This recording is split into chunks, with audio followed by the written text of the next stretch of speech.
Bonsoir. Oui, bonsoir, plutôt que bonjour, vu l'heure. Donc, je suis Frédéric Cabestre, je suis un développeur indépendant sur Toulouse. Ça, vous allez vous en apercevoir mon accent. J'ai la réputation d'avoir une forte appétence pour la programmation fonctionnelle. Et en fait, aujourd'hui, ce dont je vais vous parler, c'est de mise en œuvre du concept de fonction dans les langages de programmation. Alors, les fonctions, qu'on les ait appelées routines, procédures, sous-programmes au fil du temps, c'est un des premiers outils d'abstraction et de structuration du code dont les développeurs ont eu, qui était à la portée des développeurs. On le retrouve déjà en 1968 dans la fameuse diatribe de Dijkstra contre les GoTo, qui a amené derrière le mouvement de la programmation structurée et qui est quelque part un petit peu l'ancêtre de ce qu'aujourd'hui on appelle le clean code. Ce dont je voudrais vous parler aujourd'hui, donc, c'est c'est vous donner des intuitions sur comment on fait, comment on implémente des fonctions et les appels de fonctions dans les langages de programmation, et vous faire toucher un petit peu du doigt aussi certaines réflexions que des gens qui font des langages de programmation, qui implémentent des langages de programmation, comment ces gens-là réfléchissent, travaillent ou devraient travailler. Et on va commencer avant de plonger directement dans les détails d'implémentation, par voir des choses un petit peu de haut niveau et se poser des questions de haut niveau, comme normalement on se pose des questions quand on conçoit un langage. Donc on va faire un petit peu de théorie.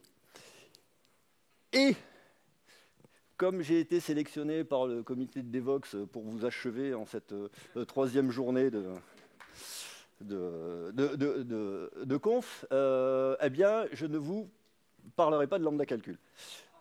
C'est dommage d'ailleurs parce qu'en fait, le lambda calcul, c'est un excellent modèle, justement, de description des fonctions pour pouvoir raisonner sur les fonctions et pour pouvoir prouver un certain nombre de propriétés.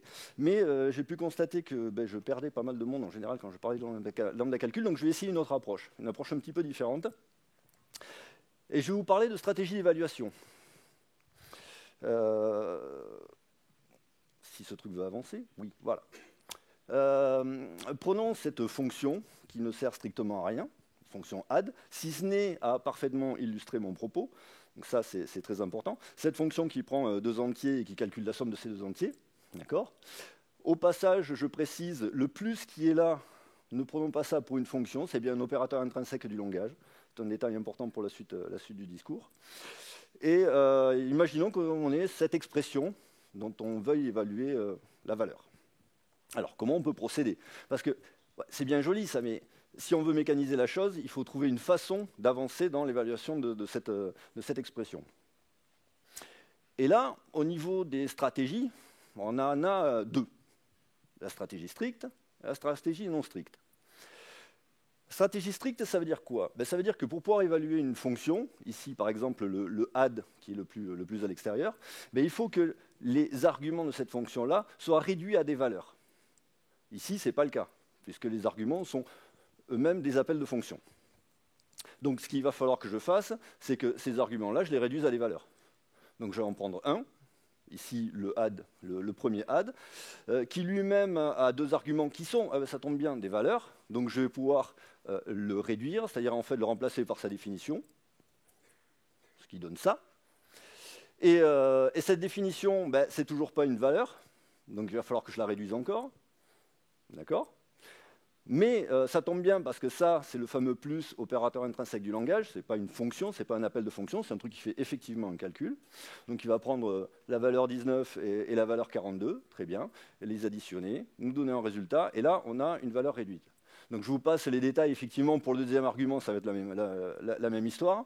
C'est-à-dire qu'on va dérouler, on va prendre, on va remplacer, on va calculer, et tout va bien. On va avoir notre add le plus extérieur avec deux valeurs réduites. Et donc, du coup, là, cette fois-ci, on peut y aller. On peut l'évaluer, c'est-à-dire le remplacer par sa valeur. Et donc là, 61 plus 30. Et finir le calcul, c'est-à-dire appliquer l'opérateur intrinsèque, si ça veut, voilà, je vais devoir le faire comme ça, pour obtenir 91. Alors, deux choses là-dedans. Tout d'abord, qui c'est qui fait ça? Quel type de langage fait ça? Presque tous les langages. Je n'ai pas la stat exacte, mais ça en fait beaucoup. Deuxième chose, je vous ai parlé de stratégie d'évaluation. Je vous ai dit que là, ce qu'on devait faire, c'est réduire les arguments à des valeurs, d'accord, pour pouvoir avancer. C'est d'ailleurs pour ça, souvent, que par abus de langage, on appelle la stratégie stricte, on appelle ça l'appel par valeur. Parce qu'effectivement, on va appliquer une fonction à des valeurs qui ont été réduites. Et troisième point, il y a un truc que j'ai fait implicitement, mais que je n'ai pas dit. C'est que là, j'ai choisi les arguments dans un certain ordre. J'ai commencé par celui qui était le plus à droite, je l'ai réduit, puis à gauche, et ainsi de suite. Bon. Ça aussi, c'est quelque chose qu'il faudrait dire, qu'il faudrait exprimer quelque part. J'aurais pu très bien prendre les arguments en sens inverse, de la droite vers la gauche. Là, de la gauche vers la droite, qui c'est qui fait ça? Typiquement, C#, le langage que j'utilisais là. Java, par exemple, ils font ça. Si je prends OCaml, il fait dans l'ordre inverse. Si je prends C++, jusqu'à je ne sais plus quelle version de la norme, c'était n'importe comment. Pour des pures raisons de possibilité d'optimisation derrière. Et ça, c'est vachement important parce que si on ne le sait pas, et qu'on est dans un langage qui en plus a des effets de bord, ça va avoir un impact. Ça va avoir un impact aussi, évidemment, et c'est ça qui nous intéresse aujourd'hui, sur l'implémentation du langage. Et puis, il y a la stratégie non stricte. La stratégie non stricte, elle dit un petit peu l'inverse. Elle prend les choses à l'envers. Elle dit, OK, pas de problème, add, je prends et j'évalue. Je ne m'occupe pas d'abord de ces arguments. J'évalue la fonction. Et évaluer la fonction, ça veut dire quoi? Ça veut dire, grosso modo, la remplacer par sa définition. Donc ici, le add, je le remplace par l'opérateur intrinsèque plus. Cet opérateur qui, lui, comme il est strict, contrairement à mes fonctions, va nécessiter que je réduise des deux côtés à des valeurs pour pouvoir faire mes calculs. Bon, et ça, je vais vous en faire grâce, on va le passer relativement vite, parce que ça ne diffère quasiment pas de la version précédente. Qu'est-ce que ça implique, ça? Ça implique un certain nombre de choses.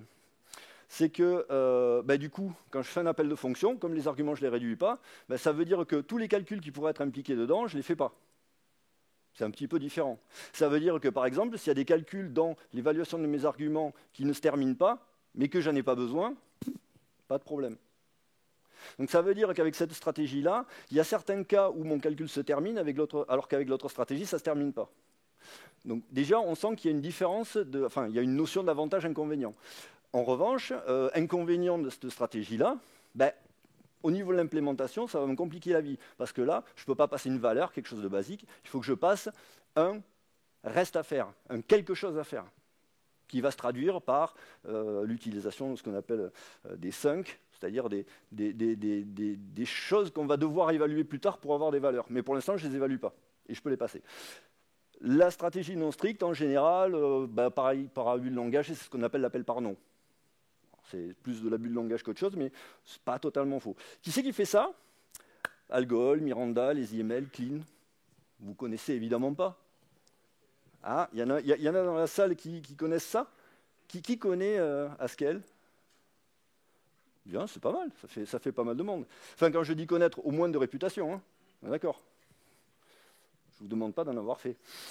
Donc voilà, ça c'est le genre de questions que quelqu'un qui implémente un langage doit se poser. Parce que ça va avoir des impacts sur la façon d'implémenter les appels de fonction, et ça va avoir des impacts évidemment sur l'utilisation du langage. C'est super important. Ce que je viens de faire là, on pourrait appeler ça, j'ai fait de la sémantique avec les doigts. D'aucuns diraient de la sémantique digitale. Okay. La sémantique, c'est quoi? La sémantique, c'est donner un sens aux expressions syntaxiques d'un langage dans un autre langage. Rien d'autre. C'est aussi simple que ça, comme définition.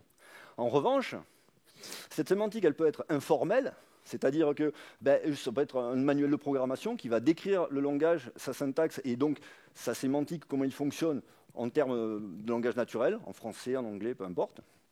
Et c'est très bien comme ça par ailleurs, hein. Au moins ça fixe les choses, c'est mieux que de ne pas en avoir. Ou alors elle peut être formelle. Si elle est formelle, ben, c'est tout simplement qu'elle traduit l'essence des expressions dans un langage plus mathématique ou logique. Par exemple, la logique axiomatique qui est basée sur la sémantique axiomatique qui est basée sur la logique, la dénotationnelle et l'opérationnel plus sur des formalismes plus mathématiques. Et ça, c'est super intéressant parce que ça permet de prouver des choses sur le langage. Ça permet de prouver que certaines constructions sont valides, ça permet de prouver que des constructions se terminent, ça permet de prouver même des choses sur les programmes qu'on écrit. Et ça, c'est très intéressant, surtout quand on est concepteur de langage. D'accord ? Alors, tous les langages ne sont pas conçus comme ça, tous ne sont pas pensés comme ça, mais c'est un objectif important à atteindre. Et si j'en reviens à mon lambda calcul du début, le lambda calcul, c'est quelque chose qui sert de support justement pour faire toutes ces études, pour lequel on a développé énormément de sémantique, soit dénotationnelle, opérationnelle ou autre, et qui permet effectivement de réfléchir, de savoir comment on va implémenter les langages. Il y a des gens qui ont fait ça de façon extrêmement poussée. Alors, qui connaît Camel ou OCaml dans l'assistance? Ok, très bien.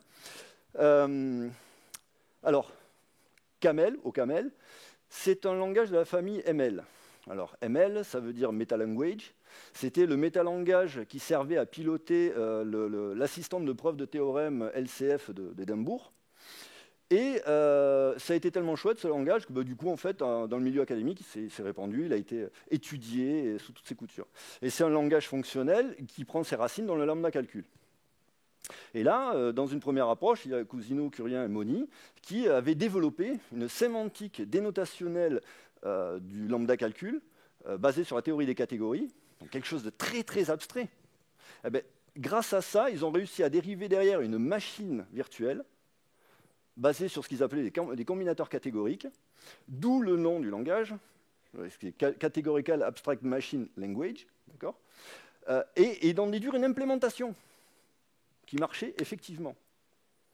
Quelques années plus tard, cet emblème qui était quand même un peu lourdingue, il y a un autre gars de l'INRIA, Xavier Leroy, qui a dit « j'aimerais bien essayer de trouver une façon plus économique d'implémenter ML ». Et il a refait un petit peu le cheminement. C'est-à-dire il est reparti d'une sémantique opérationnelle, basée sur ce qu'on appelle la machine de Krivine, du lambda calcul. Et de ça, il a dérivé tout un modèle et tout un environnement d'exécution. Et je vous invite, à parcourir ce rapport de recherche qui fait 70 pages, pas à en faire votre livre de chevet où il passait trop de temps, mais juste le parcourir pour voir que dans le milieu académique, et que ces gens-là sont capables de faire des choses qui vont très haut dans l'abstraction et qui se permettent de prouver beaucoup de choses et de vérifier la validité de leur travail, et à côté de ça, descendre super bas dans l'implémentation et dans des choses extrêmement obscures. D'accord ? Et des points d'optimisation très avancés. C'est quelque chose de super intéressant, ne serait-ce qu'à parcourir. Mais maintenant, on va parler de choses un peu plus terre à terre. Une fois qu'on a fait ça, une fois qu'on a compris les propriétés de notre langage et de comment fonctionnent nos fonctions et nos appels de fonctions, eh bien, on va pouvoir passer à des choses plus concrètes. Là, je vais me focaliser essentiellement sur l'appel par valeur, enfin donc l'évaluation stricte. Le reste serait un petit peu hors de propos aujourd'hui. La compilation, c'est quoi ? La compilation, c'est une forme de sémantique formelle. C'est une sorte de sémantique formelle. Parce que, eh bien, on va traduire les expressions d'un langage de haut niveau dans un langage différent. Dans un langage qui est une instruction set architecture, d'accord ? C'est-à-dire l'ensemble des instructions et tout ce qui va autour, les registres et modèles mémoire d'un processeur. Okay ? Alors, cette instruction set architecture, elle peut être virtuelle. Par exemple, la JVM, c'est quelque part un processeur virtuel. La CLI de .NET, c'est un processeur virtuel. Les machines qui interprètent du WASM sont quelque part des processeurs virtuels, ou des choses beaucoup plus concrètes, x86, de l'ARM, voilà, ou autre. Et le but de la compilation, c'est de combler le fossé sémantique qui existe entre cette sémantique de très très haut niveau, qui permet de faire des choses, d'exprimer des choses de façon simple, sûre, typée, enfin que sais-je, dans un langage qui, lui, est de beaucoup plus bas niveau et qui n'a pas toutes ces fonctionnalités. Donc, il faut être capable de faire cette traduction-là et de combler ce fossé, qui peut être énorme, d'ailleurs, entre deux langages. Si on prend un langage fonctionnel de très très haut niveau et qu'on compare ça avec de l'assembleur ARM, on a un gros gap, beaucoup plus grand que si on passe de C à ARM. On va commencer simple.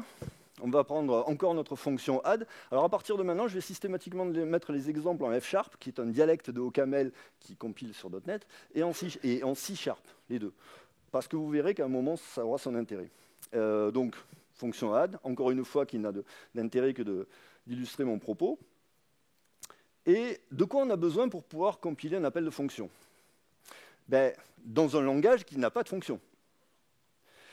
Eh bien, il va me falloir pouvoir passer les arguments, enfin, pouvoir fournir les arguments qui sont passés à la fonction, donc par exemple ici x et y, les variables locales, avoir un endroit pour les variables locales de ma fonction, que ce soit des scalaires, des tableaux, des structures, des pointeurs. Il me faut les résultats du calcul intermédiaire. Il y a plein de choses qui vont se passer dans l'évaluation de ma fonction. Par exemple, ici, le résultat du x plus y, par exemple. Et puis un autre truc super important, c'est qu'une fonction, ça peut être appelé de n'importe où. Donc encore une fois, il faut que je puisse savoir où est-ce que je dois pouvoir revenir. Donc il me faut le point, l'adresse de retour de ma fonction.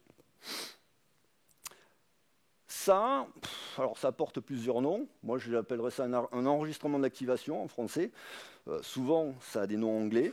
Activation frame ou activation record. Est-ce que quelqu'un a immédiatement pensé au mot pile?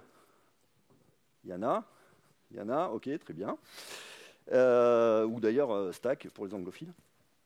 La pile, en fait, oui, ça y est, on y pense immédiatement, mais en fait, c'est pas automatique. Et là, on revient un petit peu, on va faire un petit voyage dans le temps. Revenir sur Fortran. Fortran, Formula Translator, qui est sorti en 1957, conçu par John Backus. Alors John Backus, c'est ce monsieur qui a été prix Turing en 1977 pour sa contribution à la création de Fortran et à la description formelle des langages de programmation. Fortran, il a eu la notion de ce qu'ils appellent les subroutines ou de functions que 9 ans après sa création, avec Fortran 66. Et à ce moment-là, ma fameuse activation frame dont je vous parlais tout à l'heure, l'ensemble des données dont j'ai besoin pour faire mon tralala, mon appel de fonction, il était alloué statiquement à côté de la fonction. Il n'est pas alloué dans une pile. Alors, je ne sais pas exactement, j'ai cru comprendre que initialement ils n'avaient pas introduit les fonctions et les subroutines parce que tout simplement en fait il n'y avait pas moyen de l'implémenter facilement sur les processeurs qu'ils utilisaient à l'époque. Bon, ça c'est pas clair, je ne veux pas être formel là-dessus. En revanche, ça pose un problème. C'est que si j'ai plusieurs instances de la même fonction, c'est-à-dire plusieurs activations de la même fonction dans le même fil d'exécution, je vais être embêté, puisque j'ai qu'une zone statique et forcément je l'ai une première fois, je repasse derrière, pam, j'écrase, je suis mal. Et ça, c'est typiquement le cas de la récursivité. Parce que dans un cas d'appel récursif, effectivement, je passe 2 fois dans la même fonction. Donc je vais avoir 2 activations. Si je suis dans ce modèle-là, je suis mal. Et effectivement, Fortran était mal. Parce qu'il a fallu attendre 1978, avec Fortran 77, pour que la récursivité commence à pointer son nez dans certains compilateurs. Il a fallu attendre 1992 pour que dans la norme de Fortran 90, il y ait le mot-clé récursive qui explicite effectivement qu'on avait le droit de pouvoir avoir des appels récursifs. Alors la récursivité, c'est quoi? D'abord, la récursivité simple, c'est quelque chose, une façon d'exprimer une fonction où on a un cas d'arrêt et un cas général défini au rang n et en fonction du rang n-1. Donc, par exemple, la sacro-sainte fonction factorielle, un grand classique d'initiation à la récursivité, où on a quoi? On dit, j'ai un cas d'arrêt, c'est-à-dire que si mon argument vaut 0, ça veut dire que le résultat est 1. Alors j'ai mis non signé parce que je m'appuie sur le système de type de F# pour ne pas me faire bananer si on me met -1 dans l'appel. Et puis le cas général qui dit, dans le cas général, ça va être n fois la factorielle de n-1, appel récursif. Ce qui donne à peu près ça en C#, enfin dans une façon de l'écrire en C#. Et puis il y a aussi des choses un peu plus avancées, ce qu'on appellera la récursivité mutuelle, où 2 fonctions récursives se définissent l'une par rapport à l'autre. Alors, ça pourrait être 3, ça pourrait être bien plus. Par exemple, isEven et isOdd. Là, even, il dit quoi? Si mon paramètre il vaut 0, ok, c'est odd, true. S'il ne vaut pas 0, je vais vérifier si n-1 n'est pas odd. Et puis isOdd, ça dit quoi? Si c'est 1, ouais, c'est true. Et sinon, je vais demander even si n-1 c'est pas even. Ok, c'est totalement inefficace. Hein. D'accord? Pas de problème. Un bon modulo 2 fera beaucoup mieux l'affaire. Sauf que, du coup, j'aurais pas eu un joli petit exemple sympa de récursivité mutuelle. Mise en œuvre de la récursivité, du coup. On va avoir plusieurs instances d'une même fonction. On va avoir un enregistrement d'activation, la fameuse structure de données dont j'ai besoin pour avoir toutes mes informations, qui est créée à l'activation de la fonction. Et qui est récupérable dès la désactivation de la fonction. Grosso modo, on a un arbre d'appel. Le graphe d'appel des fonctions, c'est un arbre. Et un truc comme ça se parcourt avec une pile. Effectivement, ce coup-ci, je sens bien que c'est un bon cas pour utiliser une pile.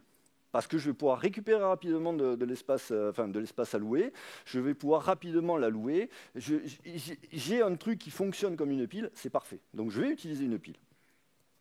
Et ça va donner quoi? Par exemple, j'ai une fonction main principale, avec son enregistrement d'activation, parce qu'elle aussi elle en a un, même si elle ne prend pas forcément d'argument ou que sais-je. Et cette fonction va appeler factoriel de 2. Donc, argument passé 2, point de retour, adresse de retour main, et variable temporaire, pour l'instant, on a alloué parce qu'on sent bien qu'on en a besoin, mais en fait, que dalle. Et comme on n'était pas dans le cas d'arrêt, puisque c'est la factorielle de 2, il va falloir qu'on appelle factoriel de 1 pour pouvoir faire le fameux n factoriel de n-1. Donc j'appelle factoriel de 1. Là, la seule chose qui change. Première chose qui change, forcément, l'argument passé, c'est 1. Deuxième chose qui change, l'adresse de retour, ça va être factoriel, et non pas main. Petite variation sur le thème. Et je ne suis toujours pas dans le cas d'arrêt. Donc je fais encore un tour. Factoriel de 0, l'argument c'est 0, l'adresse de retour c'est factoriel. Ah, et là je suis dans le cas d'arrêt. Donc je vais tomber dans le cas où je vais faire mon calcul. Et mon calcul, en gros, mon calcul, c'est je vais dire, dans ce cas d'arrêt, la valeur à retourner, ça sera 1. OK, donc je la mets dans mes temporaires, et je dépile, et je remonte ma valeur, qui va devenir, qui va servir au calcul de l'étage précédent. Dans l'étage précédent, il fallait faire 1, une fois le résultat de fac de n-1. Donc 1 fois 1, ça fait 1. OK, et puis on va remonter encore d'un étage. 2 fois 1, ça va faire 2, c'est parfait. Et là, il faut remonter où? Il faut remonter à main, on remonte à main, et on a notre résultat. Donc on a passé notre temps à louer, à désallouer. Très bien. Et effectivement, on a plusieurs instances de la même fonction, sans aucun problème, on ne se marche pas sur les pieds. Oui, mais il y a des gens qui se sont dit, peut-être qu'on peut faire autrement. Là, dans ce cas précis, il s'agit de notre dialecte de ML, le même langage de base, le même métalangage qu'au Camel, tout ça. Là, c'est l'implémentation Standard ML of New Jersey. Et Andrew Appel et David McQueen, ils se sont dit, ouais, mais nous, on a des propriétés du langage qui sont un peu particulières, on a beaucoup de fonctions d'ordre supérieur, on a beaucoup de choses qui allouent dans le tas, et on a besoin d'un garbage collector qui dépote. Et en plus de ça, on va suivre une stratégie de compilation un peu particulière, que je ne développerai pas aujourd'hui, mais ils se sont dit, qui est beaucoup basée sur ce qu'on appelle les fonctions de continuation, et ils se sont dit, mais tant qu'à faire, et si on allouait nos enregistrements d'activation dans la pile? Et c'est ce qu'ils ont fait. Dans la pile, dans le tas, excusez-moi, dans le tas. Et c'est ce qu'ils ont fait. Donc du coup, en fait, ils ont fait un langage où les enregistrements d'activation ne sont pas dans la pile. Eh ouais. Et où la récupération, au lieu d'être au moment où on ressort de la fonction, c'est à un moment donné, le garbage collector, il passera, il nettoie, et c'est terminé. D'accord? Aujourd'hui, comme autre exemple de langage qui fasse ça, je crois qu'il y a un truc qui s'appelle Stackless Python, qui utilise qui utilise la même stratégie. Alors, pareil, à revérifier, je ne suis pas ultra sûr, mais presque. Donc tout ça pour vous dire que, voilà, pile, ouais, dans 18% des cas, on va utiliser une pile. Mais des fois, on peut peut-être s'en passer pour de bonnes raisons. Ces gens-là, ils ont fait des mesures. Hein. Ils n'ont pas fait ça juste au doigt mouillé. Ils ont fait des mesures et se sont aperçus que sur un certain nombre de cas, sur la plupart des cas qu'ils adressaient, c'était une bonne approche. Et puis, une fois qu'on sait qu'on peut avoir besoin d'une pile, mais bon, si on pouvait s'en passer, ça serait pas mal, parce qu'il y a quand même une allocation en mémoire. Quand même des trucs, il y a des allers-retours, ça peut prendre du temps. Eh bien, au niveau des architectures de processeurs, il y a des choses qui ont pas mal évolué au fil du temps. Tout à fait au début, on avait des architectures accumulateurs. Grosso modo, ça veut dire quoi? Ça veut dire qu'on avait un registre dans lequel on faisait tout, les calculs, ainsi de suite. On passait notre temps à charger des choses de la mémoire, à faire des calculs là-dedans et à réécrire en mémoire. Un peu plus tard, on a eu des architectures à piles et des processeurs langage. Alors, processeur langage, je zappe, mais très rapidement, on a cherché à combler le fossé sémantique, mais en remontant le niveau du bas. Ça a été un échec redoutable. Les architectures à piles, alors dans le hardware, pas trop, mais la JVM, ou les machines qui permettent d'interpréter du WASM sont des machines à piles. Quand je dis pile, ça ne veut pas dire la pile dont je vous ai parlé tout à l'heure. Ce n'est pas la pile d'appel. C'est la pile qui permet de stocker les arguments, qui permet de passer des arguments à une fonction. D'accord? Ça aussi, c'est un détail très important. Et puis là, aujourd'hui, on est arrivé dans ce qu'on appelle des architectures à registres généraux, c'est-à-dire qu'on a multiplié les registres par rapport à ce qu'on faisait au début, et ces registres, ils peuvent servir un petit peu à tout. C'est pour ça qu'on parle de registres généraux. Et tout ça, ça nous a un petit peu amené sur une architecture qu'on appelle RISC, Reduced Instruction Set Computer, qui a été, on va dire, inventée par John Coke, d'IBM, avec l'IBM U101, et qui a été très étudié et poussé, on va dire, par David Patterson. C'est ces deux messieurs.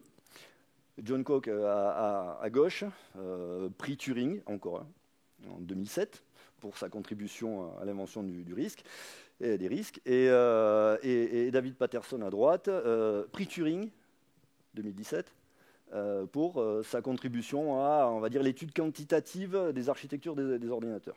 Donc deux tronches encore.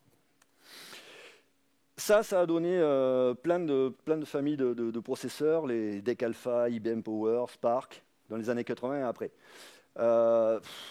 Largement piétinés, foulés aux pieds par Intel, d'accord, qui ne faisait pas de ça. Alors après, il y a un truc, hein, en réalité, Intel, il y a une couche de traduction. Dessous, c'est un risque, mais on ne le dit pas. Et aujourd'hui, on a des ARM. Ceux qui ont des Mac, ils sont les europossesseurs de M1, donc machine RISC. Et puis, il y a la fameuse architecture RISC-V, qui est en fait une architecture ouverte, où on vous dit, grosso modo, si vous êtes fondeur et que vous voulez implémenter cette architecture, faites-vous plaisir. Et là, il y en a plein. Vous avez tous un petit ARM, enfin tous. Vous êtes nombreux à avoir un petit ARM dans la poche. Cette architecture RISC, c'est quoi? C'est qu'il y a moins d'instructions élémentaires, il y a moins d'instructions plus élémentaires, pardon, je voulais dire, et il y a plus de registres généraux. D'accord? Sur une architecture RISC, avoir 32 registres, c'est pas étonnant. Si on compare sur un x86, par exemple, on a, alors déjà, sur un x86, on est, je crois, dans les 950 instructions, tout confondu, grosso modo. Et si on prend ce qui nous intéresse, donc ce qui nous permet de mettre en œuvre les appels de fonction, il y a call et ret. Call, ça va implicitement avoir besoin d'une pile matérielle, parce que call, il va dire un truc, il va dire « Ah tiens, l'adresse de retour, je vais la sauvegarder. Et là, je vais te la mettre dans une pile, parce que je sais que tu as besoin d'une pile, voyons, bien sûr que tu as besoin d'une pile. » Donc, il y a forcément besoin d'une pile. Et ret va chercher dans cette pile l'adresse de retour et restaure tout pour pouvoir revenir au point de départ. Si on compare avec un ARM, il a une instruction qui s'appelle BL, Branch and Link, plus le registre 14. Branch and Link dit juste, je saute là où on me demande de sauter, et je mets dans un registre. Après, la pile, c'est toi qui vois. Et ça met plus de responsabilité au compilateur, parce que c'est lui qui va devoir se taper beaucoup de boulot. C'est-à-dire que les architectures style x86, c'était plutôt pensé au départ pour un être humain qui finalement allait coder de l'assembleur à la mimine. Là, ça c'est fait pour qu'un compilateur qui est vachement plus balèze que nous arrive à jongler, à faire du Lego et à faire l'optimisation la meilleure. Donc c'est plus de responsabilité au compilateur, mais c'est aussi plus d'optimisation possible pour le compilo. Ça lui délie les mains. En particulier, un exemple, les fonctions feuilles. C'est un exemple parmi tant d'autres. Je vous ai dit, le graphe d'appel des fonctions, c'est un arbre. Donc, au bout des branches des arbres, il y a des feuilles. Ce sont des fonctions qui sont appelées, qui n'appellent pas une autre fonction derrière. D'accord ? Si on a un certain nombre de trucs, de conditions réunies, il n'y a pas trop d'arguments à passer. Il n'y a pas trop besoin de variables temporaires. Voilà, des choses de ce type-là. On a assez de registres. On est sur un risque, on a plein de registres. Et bien, pourquoi allouer quoi que ce soit dans la pile? On fout tout dans les registres, on fait notre calcul, on ressort, terminé. Donc pas d'allocation, pas de désallocation. Ben, c'est une optimisation non négligeable, ça minimise le trafic avec la mémoire. C'est vraiment non négligeable. Et c'est... la stat, je ne la connais pas, mais enfin, ça fait un sacré gros pourcentage des fonctions qui sont dans cette situation-là. Autre type d'optimisation qu'on pourrait avoir, ça c'est déjà une optimisation en s'appuyant sur ce que savent faire les procs. Autre type d'optimisation, l'appel terminal. C'est quoi? C'est que la dernière action d'une fonction, c'est un appel de fonction. L'appel de fonction est terminal. Par exemple, si on prend ma factorielle, que je la transforme en version de telle récursive, enfin, donc récursive terminal, eh bien, il me faut une petite astuce classique, je rajoute un accumulateur. Dans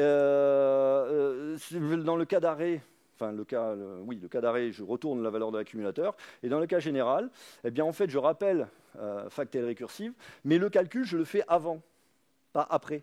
Je le fais en descendant. Donc je dis que c'est n fois l'accumulateur. Donc dans l'accumulateur, il me faut évidemment l'élément neutre de la multiplication au départ, parce que sinon ça ne va pas marcher. Mais là, ce qu'on voit, ce qui est important de voir, c'est qu'on appelle fac telle récursive, et on ne fait plus rien après.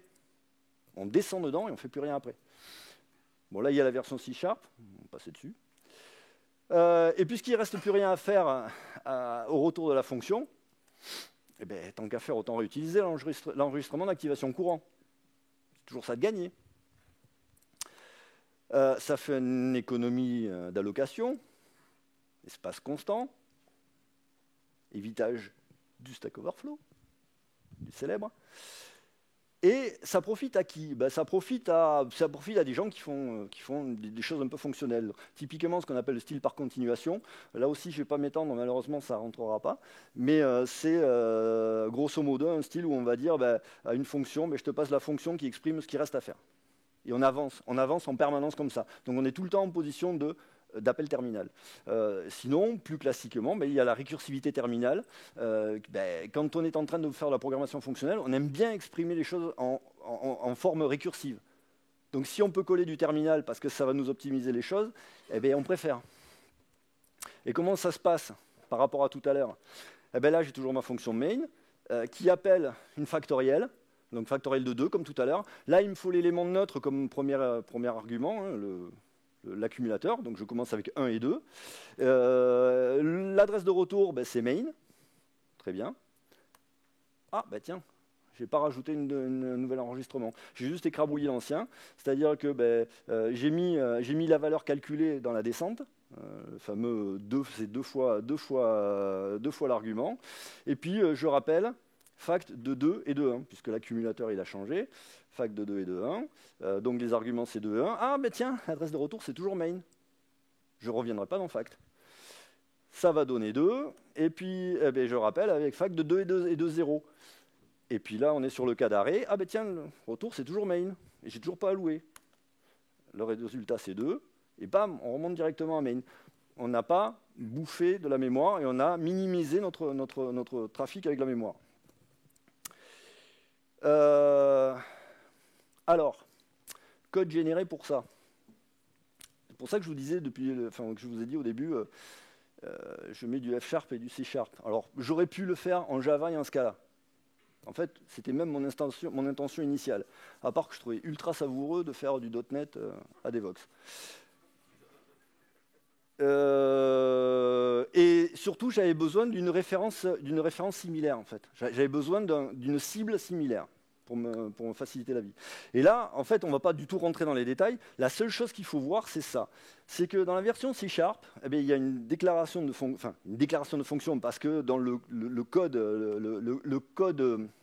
des instructions de la CLI, on peut définir la fonction comme ça, et on voit qu'on a un call. C'est-à-dire que quand on arrive au bout, on fait call. On fait call comme dans l'X86, donc c'est vraiment un appel. Donc il va y avoir un empilage, on va empiler des choses. L'optimisation n'a pas été faite. Le compilateur, il a fermé les yeux, il fait « Oh, mais j'ai pas vu ». Il n'a pas vu qu'il avait l'opportunité d'optimiser. Alors que dans le cas de F#, eh bien, le compilateur, il a fait « Oh, mais ça c'est super sympa, je n'ai pas besoin de réallouer. Oh, mais c'est tellement sympa, je peux juste sauter à une adresse. » Donc qu'est-ce qu'il fait quand il arrive en bas, qu'il fait son appel récursif? Ben, c'est juste revenir au début. Il remet tout en place, il remet les registres comme il faut, et là, il fait un BR, un branch inconditionnel, il revient au début, et il déroule, comme ça, jusqu'à ce qu'il arrive dans le cas d'arrêt, et puis il sorte. Pourquoi cette différence? C'est la même cible, c'est la même architecture cible. Pourquoi? Parce que, tout simplement parce que d'un côté, on a un langage fonctionnel donc, qui est à destination de gens qui vont faire beaucoup de récursivité parce que ça fait partie des patterns qui sont utilisés dans ce monde-là et qu'il faut que ça soit optimisé. Et que dans l'autre cas, on s'en fout un peu, et à juste titre. C# est un langage plutôt impératif, plutôt procédural. On ne va pas s'embêter. On pourrait, mais on ne va pas s'embêter. Il y a plein d'autres cas comme ça. Quand je vous disais Scala, Java, même cible, Scala le fait, Java ne le fait pas. Voilà. Et encore que Scala ne le fait pas tout le temps, partout, et ainsi de suite. Mais bon, voilà. C'est aussi l'intérêt, tous les langages fonctionnels vont se palucher l'optimisation de l'appel terminal, OCaml, F#, Haskell, tout y continue. Alors comment rebondir? Parce que si on est dans un cas où on veut vraiment faire quelque chose de récursif, et donc de récursif terminal, mais que, manque de bol, le compilateur ne m'aide pas, eh bien, on va utiliser un trampoline. Alors, le principe du trampoline, là, normalement, il aurait dû y avoir un gif de chien qui rebondit sur un trampoline, mais je me suis dit non, restons. Voilà, restons. Alors, le principe, c'est quoi? C'est de retourner une valeur qui exprime un reste à faire ou un résultat. D'accord? Donc ça veut dire qu'on va forcer systématiquement notre fonction récursive terminale à revenir, à retourner, donc forcément à dépiler. Et puis cette fonction-là, on va l'invoquer, on va l'invoquer dans une boucle. Ce sera soit le reste à faire, soit on arrive sur le résultat, on rend le résultat, on n'en parle plus. Donc on retrouve un petit peu cette idée de, c'est une boucle finalement, mais on va la bricoler un petit peu à la main. Et on va forcer systématiquement l'appel, le retour, parce qu'à chaque fois, on va empiler, dépiler. On sent que c'est moins efficace que quand le compilateur fait le boulot pour nous quand même. Le compilateur, il alloue rien, c'est comme si c'était une boucle. Là, c'est juste pour éviter de faire un Stack Overflow, en fait. Juste pour ça. Alors, comment ça peut se faire? Je vais refaire ma factorielle encore. Là, j'ai un truc qui s'appelle tailrec, qui est une interface, avec une méthode run, on verra tout à l'heure à quoi elle sert. Et cette interface, elle se décline de deux façons. Soit c'est un return, soit c'est un suspend. Return, ça va être pour quand j'ai une valeur à retourner, ça sera terminé. Et suspend, c'est pour dire, au fait, ça c'est le reste à faire. Et dans ce suspend, on retrouve ce que j'avais appelé tout à fait au début du talk un sync, c'est-à-dire une suspension, c'est une fonction qui n'est pas évaluable jusqu'au moment où on va vouloir l'évaluer, on va forcer l'évaluation en lui passant un paramètre vide. Et voilà. Et donc du coup, avec ça, je vais pouvoir réécrire ma factorielle récursive terminale en factorielle trampoliné.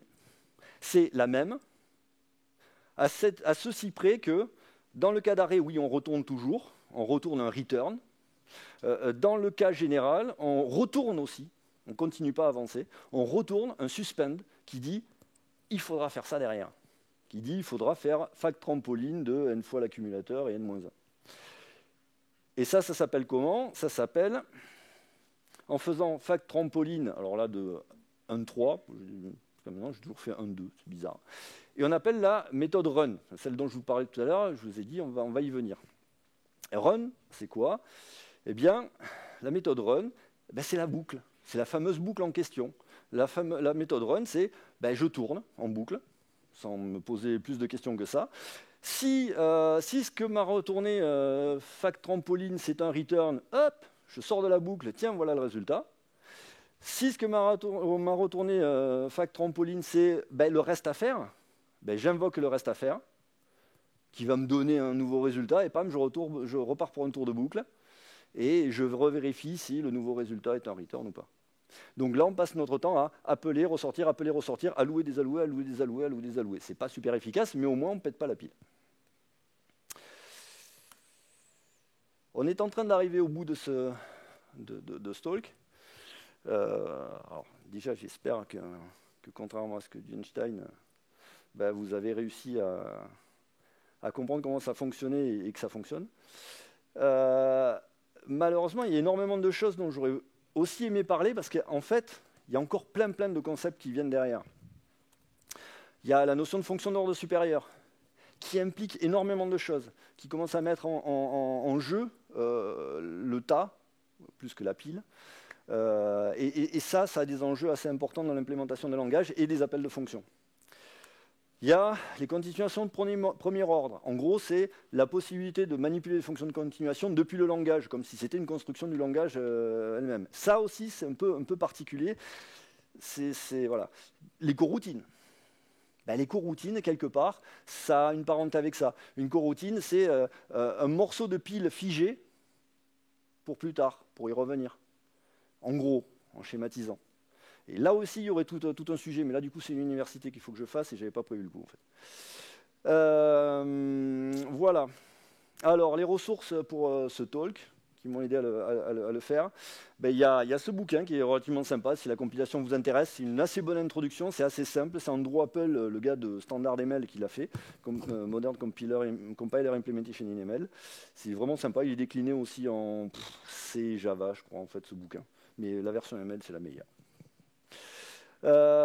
Computer Organization and Design, ça c'est The Holy Bible, par David Patterson, vous savez, le fameux prix Turing dont je vous parlais tout à l'heure, et son compère John Hennessy, qui était aussi prix Turing. C'est vraiment The Holy Bible. Ça, si vous voulez savoir des choses sur l'architecture des machines, c'est extraordinaire. Il y a ça, mais ça, en fait, Types and Programming Language, ça parle un petit peu de sémantique, mais bon c'est secondaire.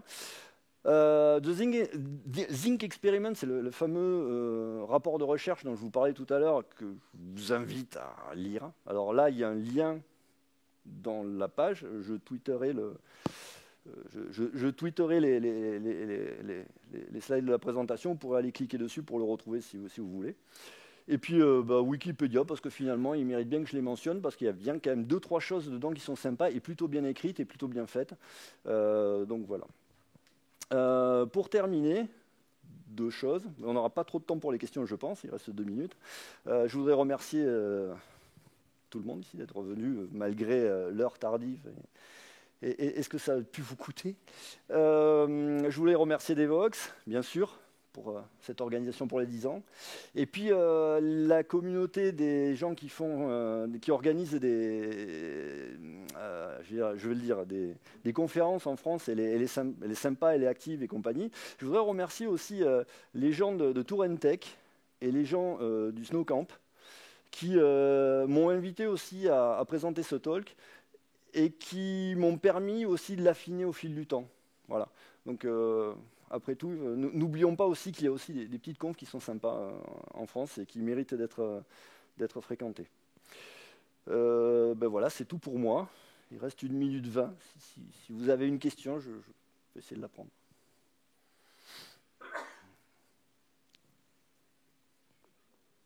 Donc là j'ai vraiment réussi à vous... J'ai vraiment atteint mon objectif, je vous ai flingué là. Ok, c'est pas mal. C'est pas mal. Bon, mais s'il n'y a pas de questions, vu que moi j'ai un train à prendre et que je suis un peu speedé, je vais remballer. Hein. Merci.